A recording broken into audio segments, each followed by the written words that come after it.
Well, this is the exciting part of the program for us. We really enjoyed our opening keynote speeches, but we have spent 2 years putting together this study. It's the largest study we've ever done at the Baker Institute. This is our 10th year doing energy studies, and many of the authors and specialists that participated in this study have been working together for a number of years on a variety of topics. But this was a big undertaking and took a lot of different kinds of analytical skills, which I'll talk about today. And then we'll show you some of our basic findings. Let me talk a little bit about the point of the conference. A lot of times when you come to conferences, you see yourself as sitting in the audience and listening.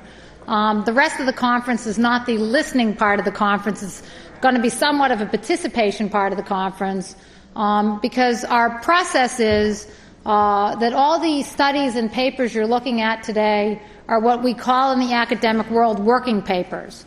That means that these are our sort of first and best drafts, and we are looking to eventually refine these drafts into a final publication that will be a book. And we're looking for your feedback and input on the different presentations we'll make today and the materials you can take home or find on the internet. And we invite you all, really truly, to give us your comments either by email or today coming to the microphone, because it's hearing from you about the things that we're observing that you think are very important, or the things that we're observing that don't quite match with your own professional experience, that will really make this an extremely well-informed study.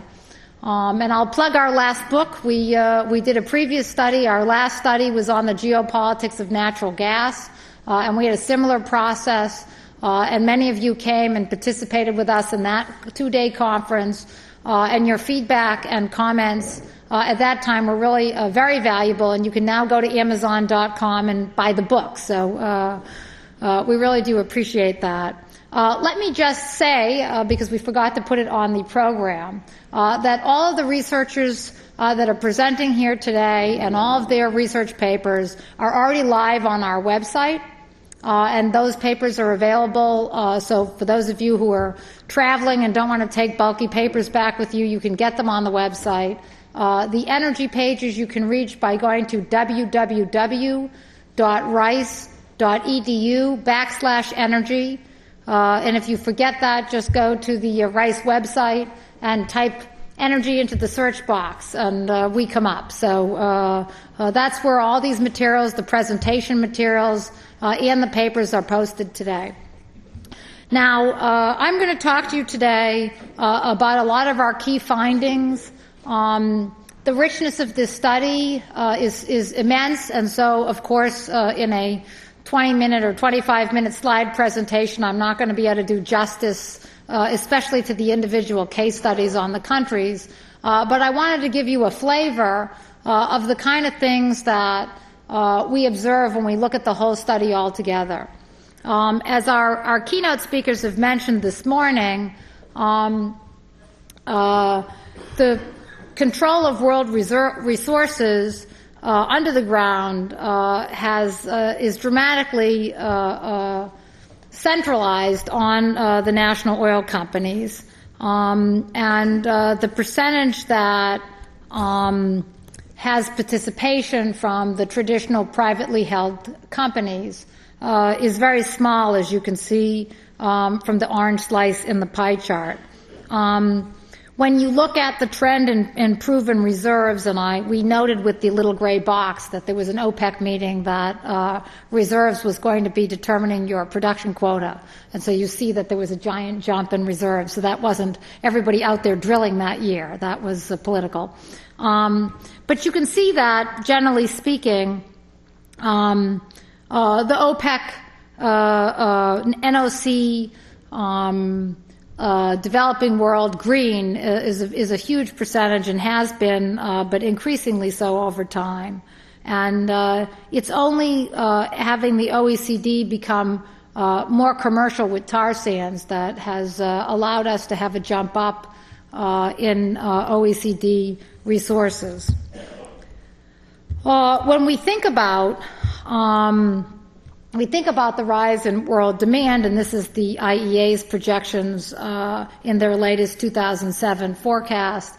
The question comes, where is this oil going to come from? We're going to have this tremendous increase in demand, and I think Mr. Gao's rule of thumb statistics really made it clear what the potential increase could be. In thinking about how we're going to come up with this $2.2 trillion for oil, or I think the number $8 trillion was sort of mentioned as the oil and gas number, where is all this capital going to come from? Who are going to be the investors? And is there going to be timely investment in the resources that I just showed in the diagram, given the fact that the NOCs control these resources?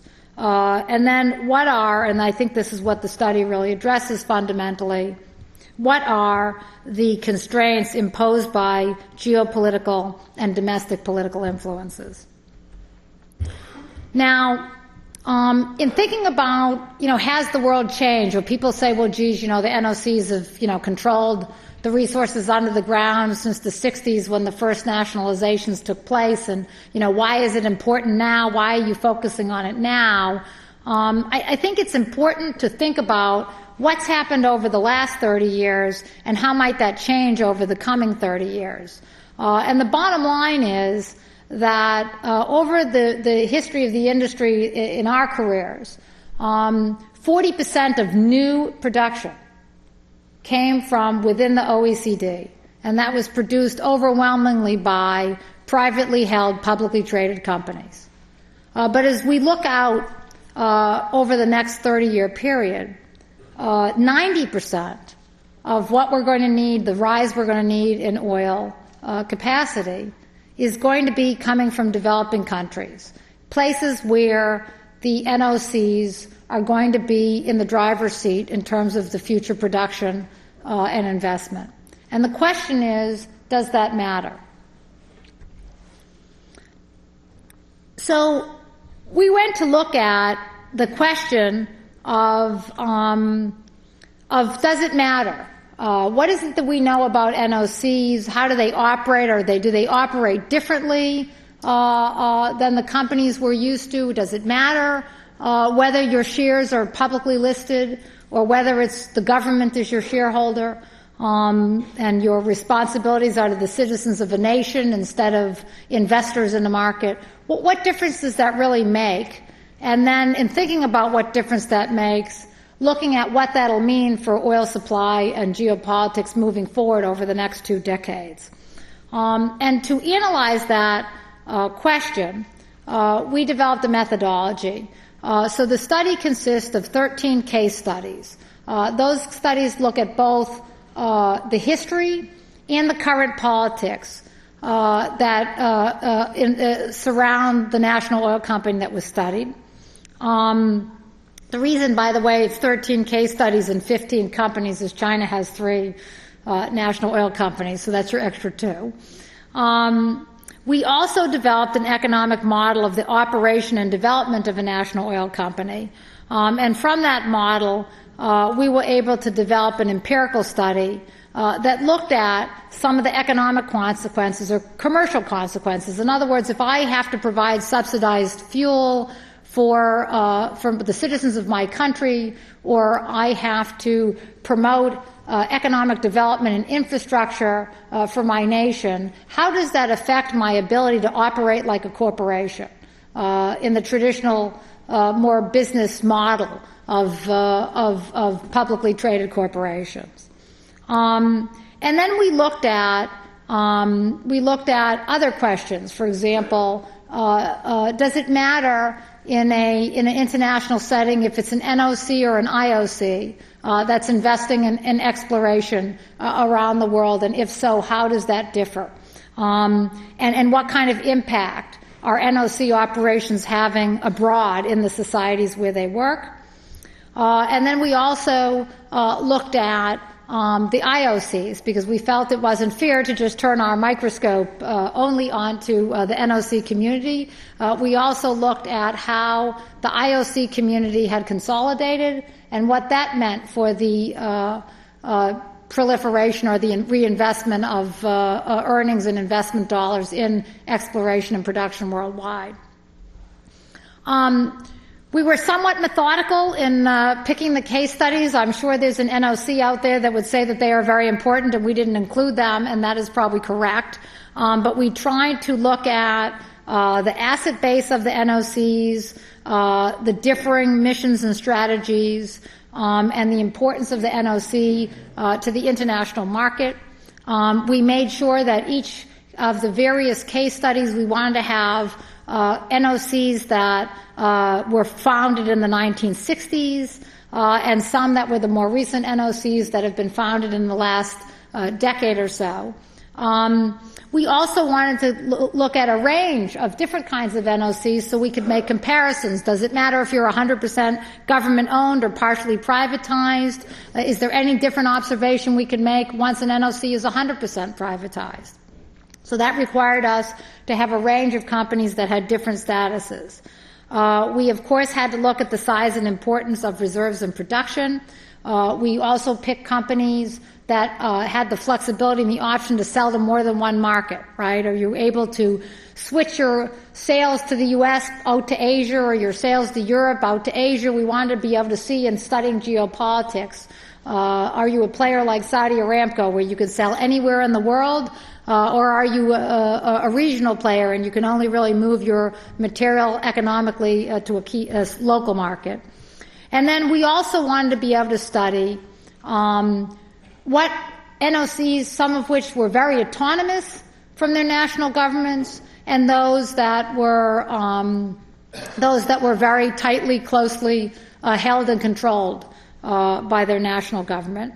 And then we also wanted to think about whether a particular NOC or group of NOCs served as a business model for other national strategies from other countries. Say, take a country like Iraq, which is now going to reevaluate how to organize its oil sector and what role its national oil company should play. We wanted to make sure that the range of case studies that we selected would be broad enough that we would be able to determine what's best practice. So you can see from the yellow box, these are the different NOCs that we chose to study, and we'll be talking with you about today. I think if anything struck us the most in working on the case studies,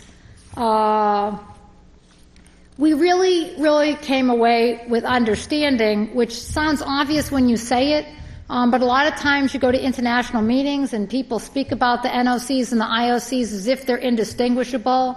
And I understand that inclination. If you've met someone who's a technical person with an NOC or you've done a field together, there really is very little difference. Everybody's very professional and have the same business goals in that kind of narrow area. But what we found in looking at the companies more broadly was that the NOCs have other national goals they have to answer to that go way beyond the maximization of return on capital to shareholders. So as we present the study, I'd like to begin by making the point, because many of our friends and associates are from national oil companies, and I want to avoid passing a value judgment on this. I mean, we have chosen to show what cost it is to an NOC that they have these other obligations and national goals. We are not saying that those obligations and national goals are unimportant or bad to do. We're just saying that they're different, right? Maybe they're more important than giving the shareholder a return to capital. Maybe wealth creation should be a lower priority in certain countries.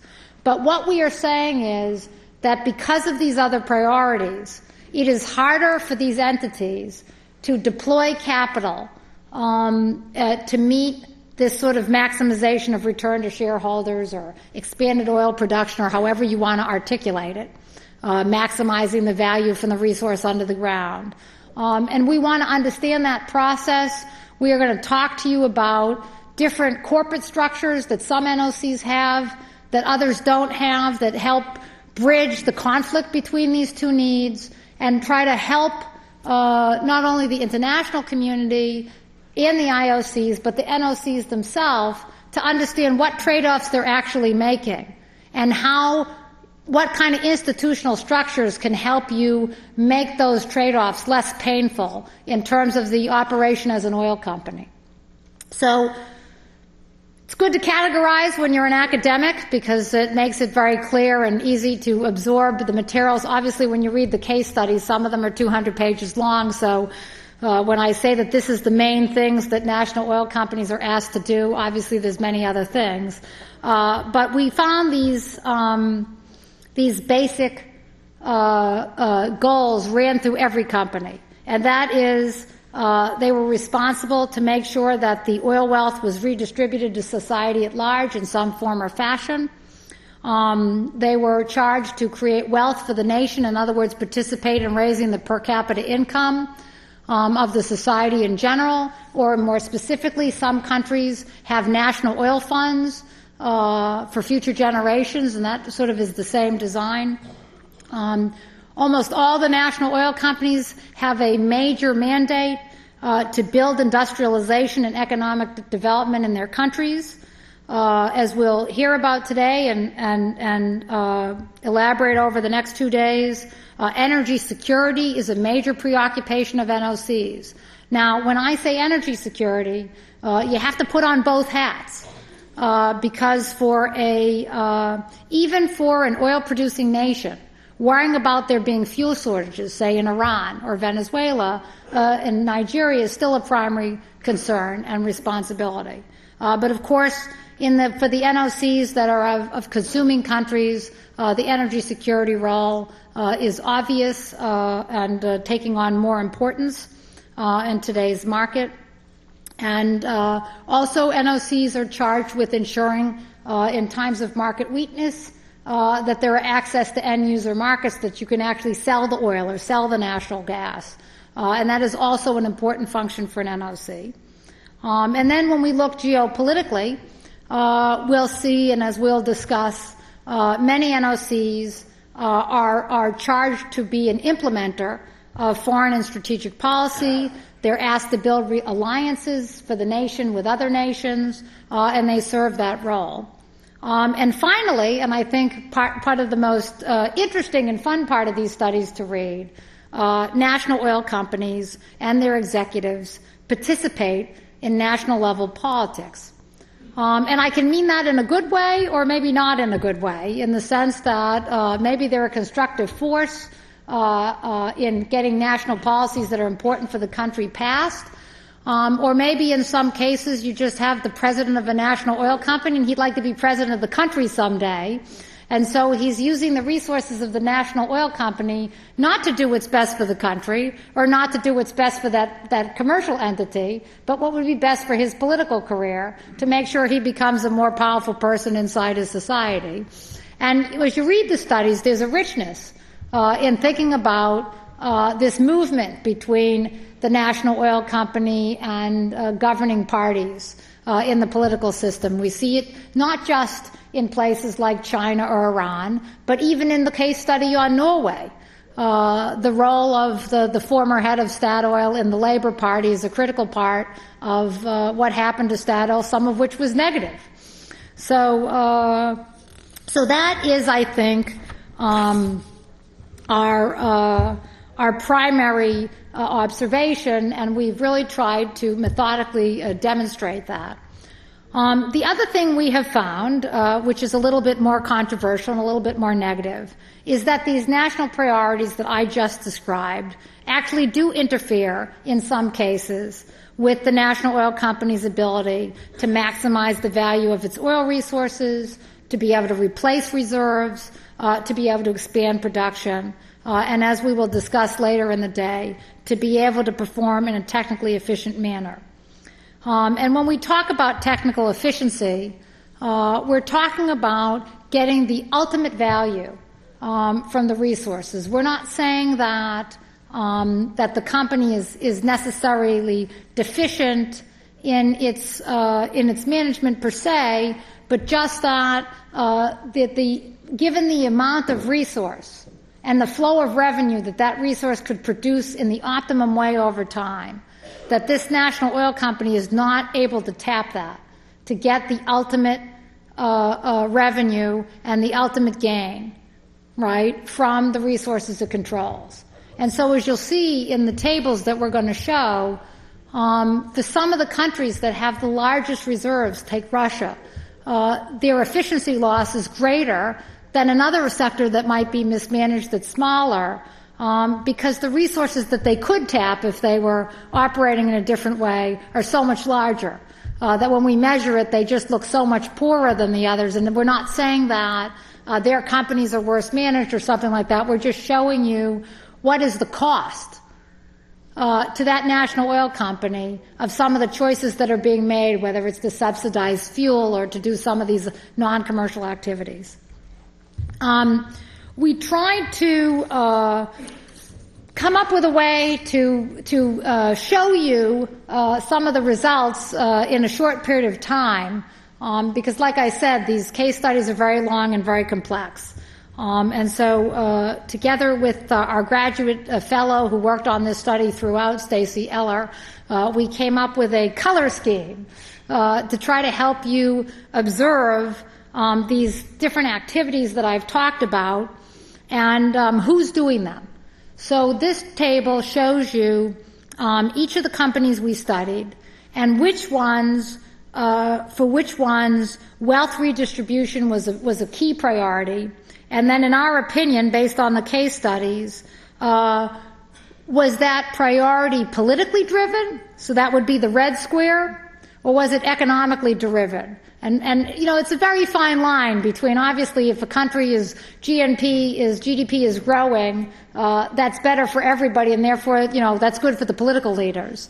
So it's kind of hard to make that distinction, but when we put a green box, what we're saying is that this activity is contributing to the expansion of the national economy.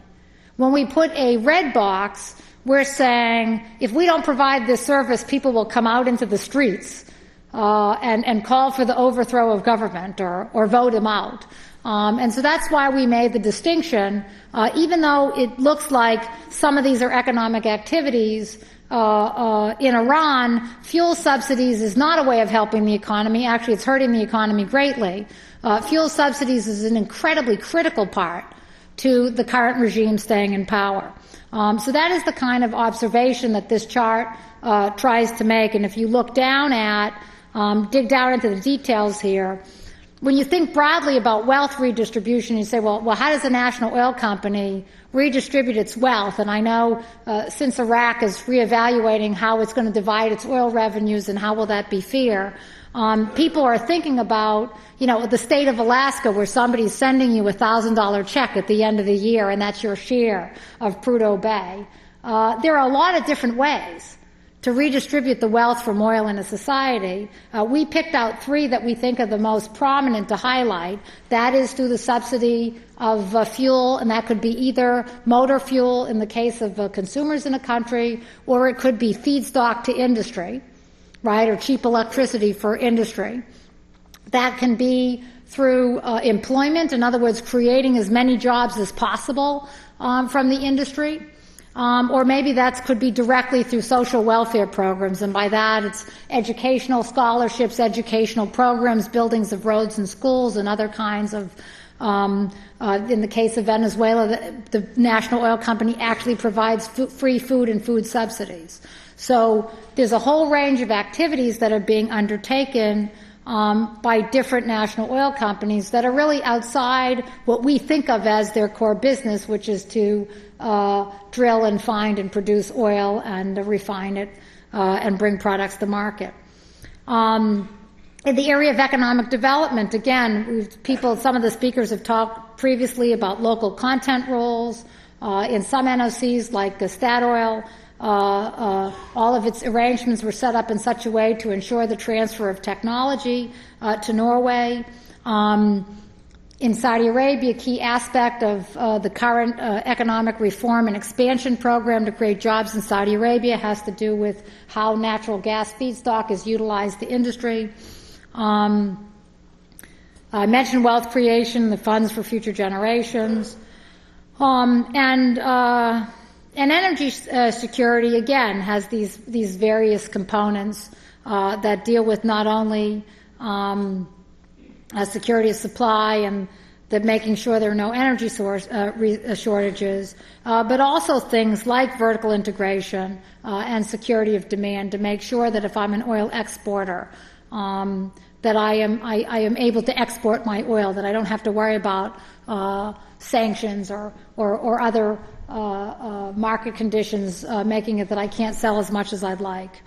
And I talked about foreign policy and domestic policy. So you can see from looking at the chart that there's a real variation in which companies are really truly engaged.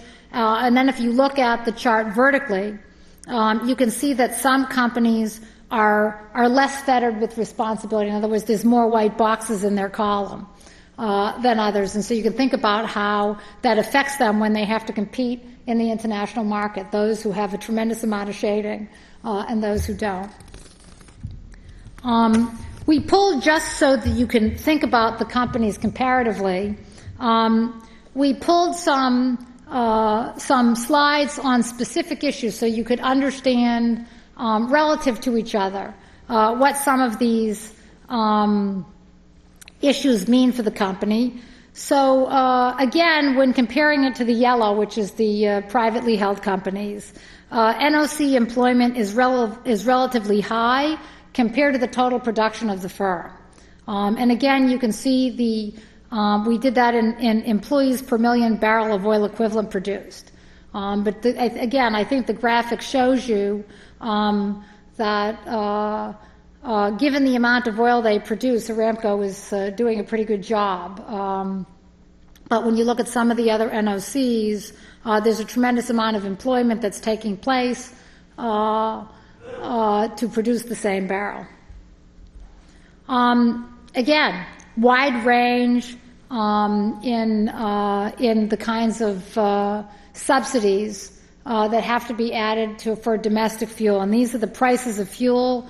Average motor prices in the world, and of course it's important to note that the prices are high in places like France and Italy and Denmark and the UK because taxes are actually imposed on fuel. In other words, developed countries make fuel more expensive, not the other way around. But when you look at what the average citizen is paying for fuel in Venezuela and Iran, then you can understand what a burden that is on their national oil company to have to subsidize everybody's driving in the entire country. So we also have some observations about the kinds of things that have shown the difference between what kind of environment the NOC has grown up under. And so the top slide shows you the percentage of domestic production controlled by the NOC in its domain. And if you think about a company like CNOC with all its partnerships, it has to operate at a higher level of competition than, say, NIOC, which pretty much controls the production in its country and really doesn't have much of a competition. Conversely, for those NOCs that go abroad and have to come out into the international market for exploration and perform against other competitors, again, you can see there's a very big difference in position.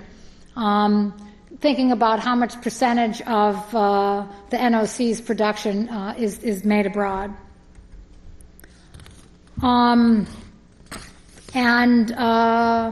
And we also wanted to show, because some of our economic modeling demonstrated this as being important, that the level of vertical integration and the extent of fuel subsidies absolutely affects the ability of NOCs to generate revenue.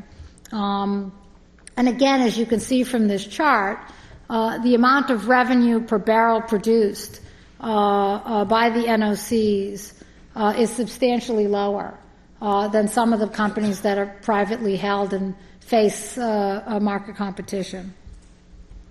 So let me get to the sort of guts of our international modeling effort. We did take 80 firms, and there's a paper that'll describe this, and one of our economists will go over the details of how we set this model up and what we think some of the results mean. But what we were trying to do was measure the impact or the effect of the increasing exercise of government control, and look at what that meant in terms of the technical efficiency of the firm. And that is, again, its ability to take the resources that it owns and translate that into the optimum amount of revenue and benefit. And so, as you can see from this chart, and maybe many of us need the opera glasses to be able to see the print, so my apologies about that. We can provide a bigger slide down the road. What you see is that the NOCs are not really performing at the same level of technical efficiency as the publicly traded firms, and that there's a quite big gap between the firms that are at the bottom rung, many of whom have massive fuel subsidies and other kinds of programs that inhibit their operations, and the companies that we all talk about, the Exxons and BPs and Shells. And the question is, does that matter? So we measured it on average because I hate to put a number sometimes instead of a picture, because you put a number and it sounds so exact, and then it makes somebody want to come and see that do we have a typo in the data that we use for their company, right? But on average, for those NOCs that heavily subsidize fuel, and I would say that that's pretty much all the NOCs that are in OPEC, or a great majority of them, they are operating at only 35% of technical efficiency as a comparable firm that's publicly traded firm that does not have an obligation to sell refined products at a discount. And if you don't eliminate for that group, in other words, you take the whole body of NOCs and IOCs, still in all, even because there are many NOCs, that don't have to subsidize fuel to that extent, still in all, on average, the average NOC is operating at only 60 to 65% of the efficiency of the privately held international firms. And that raises the question, if they're going to be primarily responsible for and have the ambition to replace reserves and provide the expanding oil production for the global economy, is that a problem? That they're operating at this lesser level of efficiency, when you think about the fact that the companies that were at the top of my scale, see there at the top of the scale in yellow and blue, were previously responsible for 40% of the rise in oil production, and now they're going to be responsible for only 10%. I mean, this is a really dramatic change in the structure of the industry. And we've already heard from the speakers today that have talked before me about what the challenge is in terms of the amount of dollars that need to be invested to bring the oil on market that's going to be needed, and the challenge of how high the amount of oil that needs to be produced over the next 30 years to meet that demand. So that is really sort of the crux of the study. And in thinking about that challenge, because it's so huge, we tried to then go back and look at each of the companies systematically to think about what distinguishes the NOCs that are towards the frontier of technical efficiencies from the ones that aren't. Are there some kind of institutional structures, things about the way their business is conducted, that tells us anything that would help the companies at the bottom of the list? And we did identify several different things that we think could promote an achievement of higher value and wealth creation, from the existing resource base. So we're not saying that, you just go out and sell everything to IOCs and there'll be more oil, but we're looking at if I'm an NOC and that's my priority, I have to meet these other priorities that I've already talked about, but I also understand my responsibility and I want to meet the world's needs for future oil production. What do I need to be thinking in terms of my future business structure, my future business model, and how I operate? So we believe that the following things have shown from our case studies to be a very important element in creating an efficient and competitive national oil company. One is to have competition in the home industry. As the case study on Statoil really clearly demonstrated, having a competing entity, Norsk Hydro, which was also state-owned, had a tremendously productive effect on both companies. Now, again, a lot of times when you go to give a talk in a venue where there's a lot of national oil companies, everybody talks about privatization or bringing in private companies, and people's ears close down because that's not politically viable. But there's certainly no country where it's not politically viable to have more than one national oil company. And there are many countries that do. And what we saw from looking at these case studies and then testing it empirically, that having more than one actually has a benefit. Obviously, to the extent that the national oil company either goes abroad or competes at home with international companies, that also has a tremendous benefit in, as David said earlier today, stimulating innovation and bringing efficiency into operations. We also found that there was a great variation among the NOCs in those who provide strict monitoring of accounting and financial reporting practices and those that don't. So it's not just whether you are having shares or aren't having shares listed that the SEC is going to review. You can do that again. That is something that can be done in a country regardless of whether your shares are traded or not. There can be reporting requirements and transparency requirements, and I think increasingly around the globe, countries are looking at making those data available to the public, right? And making those data available to the public and publishing an annual report that has that data has a positive effect, as we found in our study, on the operations of an NOC.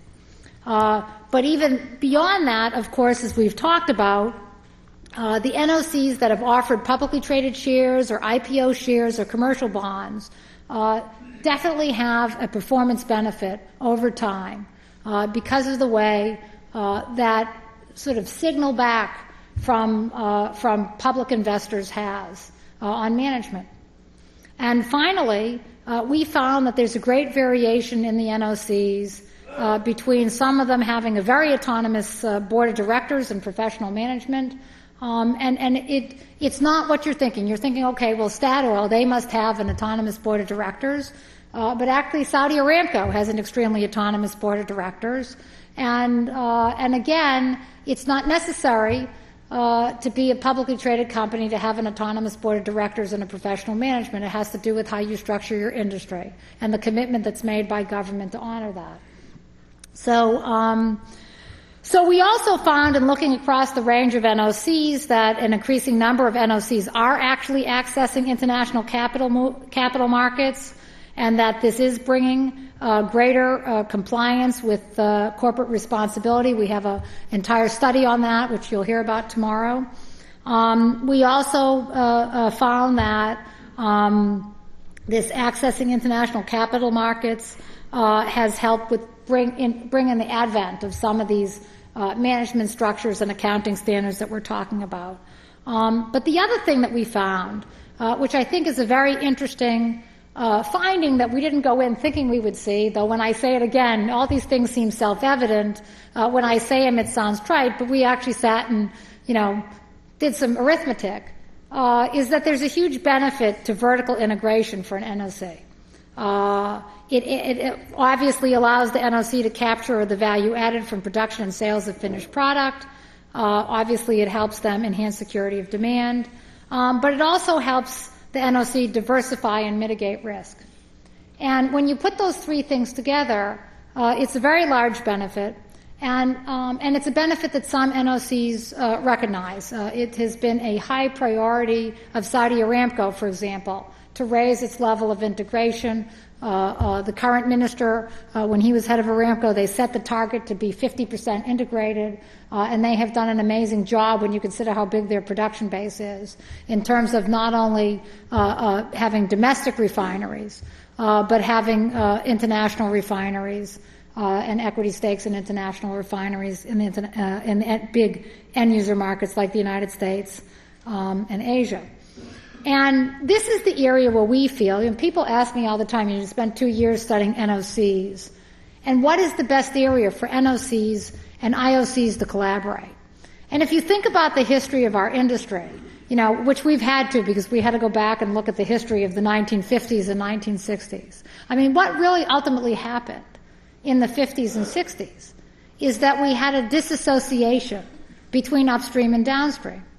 And when you go back and look at the history of the 50s and 60s, you see how vulnerable the producing countries were. If you look at what happened in Iraq, I mean, the oil companies would decide that they didn't like the guy who was ruling Iraq, or they didn't like their policies, and so they would just stop producing oil in that country. And Iraq couldn't go out and produce the oil and sell it someplace else because the international oil companies controlled all the outlets for refining and marketing.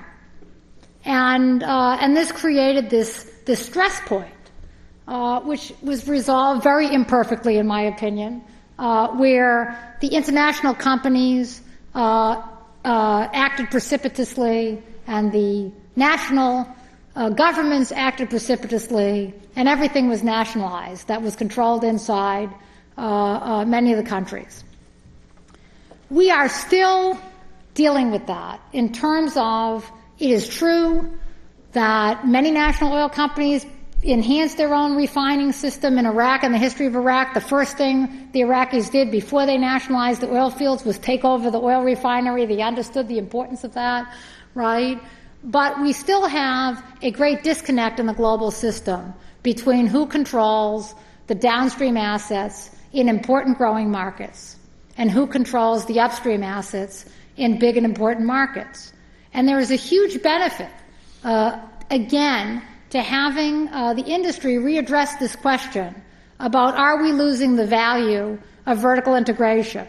And it's both the IOCs and the NOCs now that are starting to lose that benefit, because the IOCs are having a smaller piece of the pie in terms of their own oil production over time because of the access issues. And the NOCs see this growing market, which they're selling just as crude oil, really leaving a lot of the value of having an integrated industry on the table. And so I remember when I was writing about this subject back in the 1980s, there was a lot of dialogue about upstream-downstream swaps. In other words, instead of everybody coming up with money, I'm going to come, you want a field in Russia? We're going to give you 20% of our stake in the following field, and you're going to give us X percent stake of your refinery in Texas. There was a lot of discussion about that. The Saudis were looking at that back in the 80s, and then no one ever did it. But it's a really interesting idea in thinking about the challenge that faces the industry today. And in thinking about this question, when people look at the IOC, NOC debate, a lot of times it's said, well, I can buy that drilling technology from a service company. I don't really need the NOCs I don't need the IOCs for anything. And really, when you think about how to manage the industry as a whole, that's not really true, right? And that, I think, is one of the interesting things that the modeling shows, is that everybody is leaving benefit on the table by being disassociated. So that, I think, are some of our key conclusions.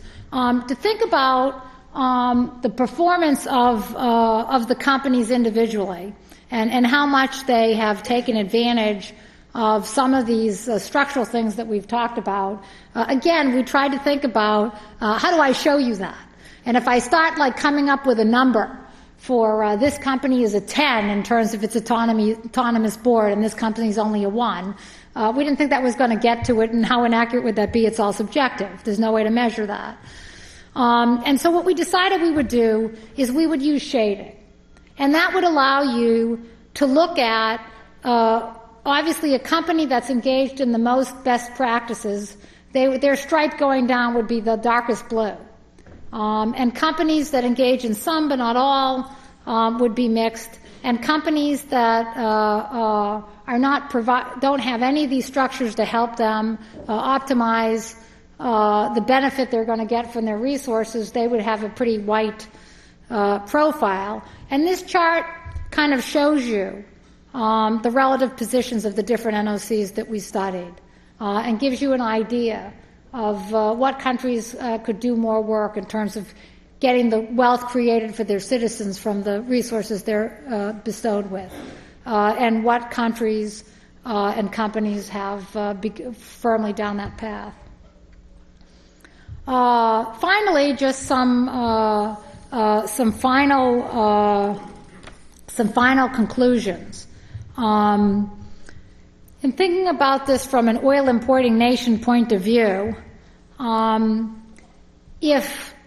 if a larger share of global investments in oil production capability could be impeded by these sort of socioeconomic priorities of the NOCs, then in the end, importing countries really need to adjust their strategies and think about how they're going to reduce their vulnerability in case there are changes or instability in the materialization of NOC reinvestment. In other words, if 2 or 3 years from now we start to see that because of these factors that we've discussed, that these NOCs are really not going to be able to mobilize capital and make the capacity expansions that are needed, what are the consuming countries going to do? Also, we've talked about this in our opening speakers, making my job much easier. I've already explained this well. In thinking about the whole question of vertical integration, consuming countries are going to have to actually debate the benefits and challenges of having NOCs come and invest in the downstream market. And there's been, as people have discussed, there's been sort of an uneven discussion about that in thinking about, does that enhance my security or not, having a national oil company own a piece of a refinery in the United States, or as Putin has had this conflict with the European Union. Does it matter whether Gazprom owns a power station in the UK or Germany or not, right? And I think that that's something that hasn't really been debated. I mean, it just happens, and a politician stands up and makes a pronouncement on what he, seems like might be a good press that day. We certainly saw that on Capitol Hill. But nobody's really sat and had a real debate about what would the benefits of greater integration of the system be worldwide, and are there any risks for the consuming country. And then finally, in thinking about how do we as a nation, say the United States or Japan or China, how do we get the best out of NOCs? In other words, if our goal should really be the same as the NOCs, even though there seems to be this disconnect between or conflict between a consuming country wanting to have cheap and secure energy supply and an NOC wanting to grab rent from its valuable resource. Actually, in the end, when you think about it, for the NOC to be a highly effective and efficient corporate entity is what's best for the NOC, because you're going to bring a greater wealth and value of your resources to your home country. And for the West, that's a good thing too, because from our perspective as energy users, that's going to mean we're going to have the best and most optimum possible supply of energy coming from the investment dollars that are spent. And so the question is, in my opinion, I do not think the U.S. government does enough and is not visible enough in lobbying for and enforcing free trade and the various multilateral frameworks we already have in place to press NOCs to adopt the kinds of institutional structures I've talked about in this discussion. That is to promote market competition, to curb interference in commercial investment decisions by national governments. And if you go to the Statoil case study, there's an interesting conclusion that talks about the lesson of what happened with Statoil when Norway decided to join the European Economic Area. because if there were some concerns about whether Statoil behaved as a monopolist or whether it was controlling access to pipeline or whether it was going to be making adequate investments so there would still be gas in Europe and all the kinds of questions that come up, the second that Norway wanted to get the general economic benefits of being in the EEA, all those questions had to be put aside because Statoil had to comply and be a commercial company in a competitive landscape for Norway to be able to be in the EEA. And the Europeans didn't say, like we did with NAFTA with Mexico, oh, let's make an exception for Norway, their gas is important. And if they had, they wouldn't have done the Norwegians a favor, because as the Statoil case study shows, if the government of Norway owns this percentage of the ADS trading, of the Statoil shares, they are making more money today now than they might have otherwise if it had stayed as a state monopoly and they hadn't joined the EEA. So to me, that's really a clear lesson, that we're not doing anybody a favor by saying we have this international system of trade rules and we have these economic pacts that promote economic growth for every member, but we're going to make an exception for energy. And why? Because it's a strategic commodity. Well, maybe it wouldn't be such a strategic commodity, if we didn't treat it as one. Right? So, and thinking about Russian-EU relations today or Venezuelan-U.S. relations today, maybe we could take a little bit more of a lesson on what are the benefits to really having the United States have a much more visible, much more proactive hand together with China and other countries in really promoting the tools of trade, to have there be efficient, transparent operations throughout the energy sector. So I just want to stop with one more slide, and I know I'm in between you and your lunch, so I will try to be brief. But we did get this question from analysts from the U.S. government, and it's a really interesting question. So if you're just reading the newspaper and somebody comes to you, the first time they asked me, my face went white because I couldn't think of what the answer would be, right? Which is, well, geez, China has national oil companies, and India has a national oil company. Do we need a national oil company? And the thinking was, my goodness, these national oil companies are going to go out all over the world. They're going to control the future resources. They're going to be in charge of future production. And then they're going to make deals with other national oil companies from other countries. And the United States is going to be just totally left out because we don't have a national oil company. So do we need to, buy the shares of one of the existing American companies and make it our national oil company? Or should we just take the petroleum division of the U.S. Department of Energy and tell them to go out and drill? I don't know exactly how that would work, but okay, right? So it is a really interesting question because we believe it or not, and that's the fun thing about being an academic and not being in industry, Roosevelt did try to create a national oil company. And those of you who are with the 4 Aramco partners, you might remember something about the history of your company. Ickes was supposed to go and get 30% of the Aramco holdings in Saudi Arabia to be the shares of the American National Oil Company.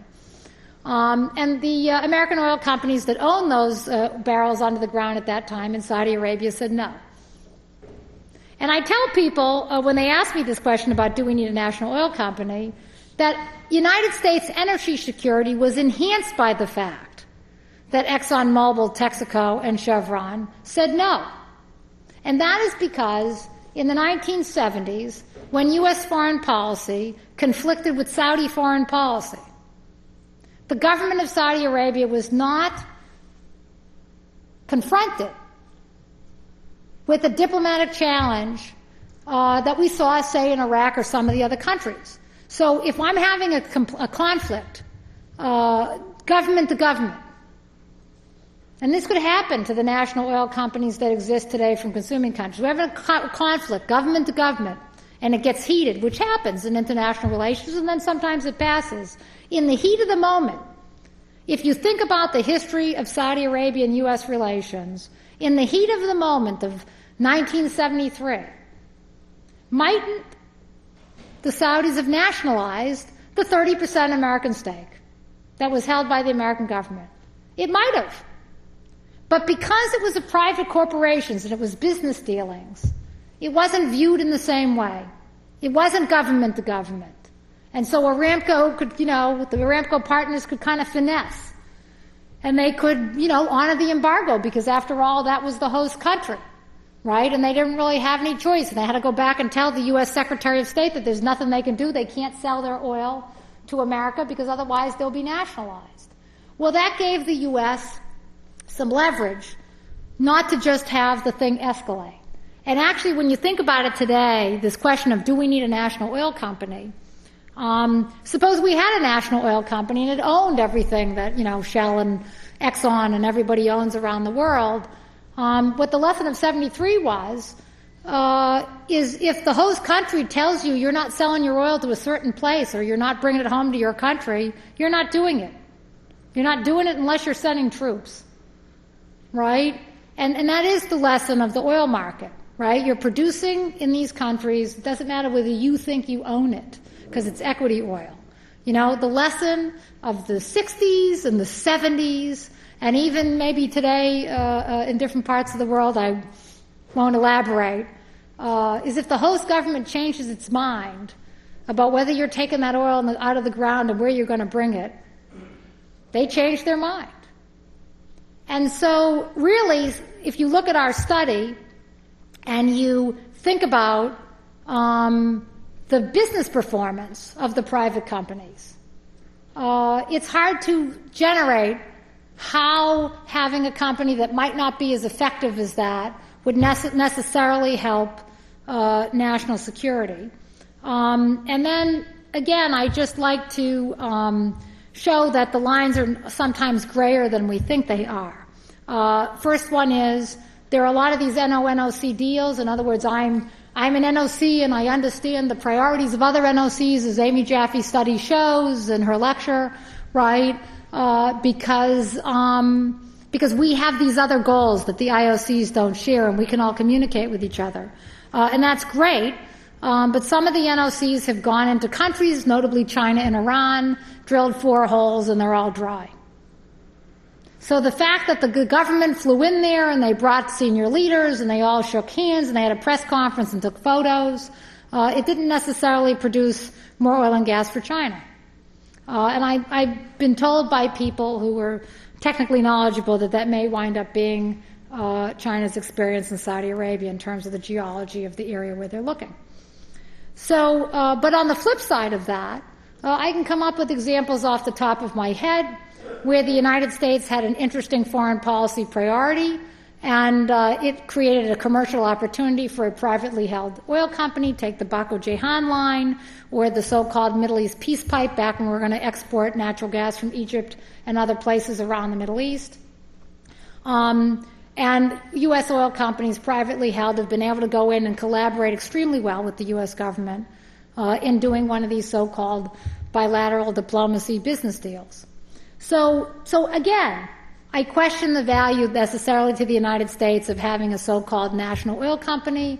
And maybe if you look at the experience of Japan, because you may wind up debating it all over again, I debate whether or not the experience of having the national oil company in Japan over the last 20 or so years really produced a tremendous difference. It spent a lot of money, but it didn't necessarily produce the result that was intended.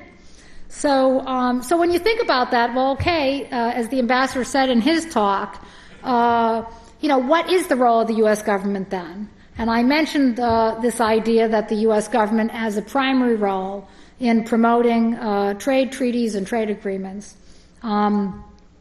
Also, the U.S., I think, could think more creatively. As often the argument is made, well, the following national oil company is going to develop resources somewhere in Africa, and they're offering to build a railroad, or they're able to offer these kinds of things that a commercial oil company can't offer, and that's not our business to do economic development. Well, we have USAID, we have OPIC. There are a lot of U.S. government functions that could be brought to bear on that society to help with issues like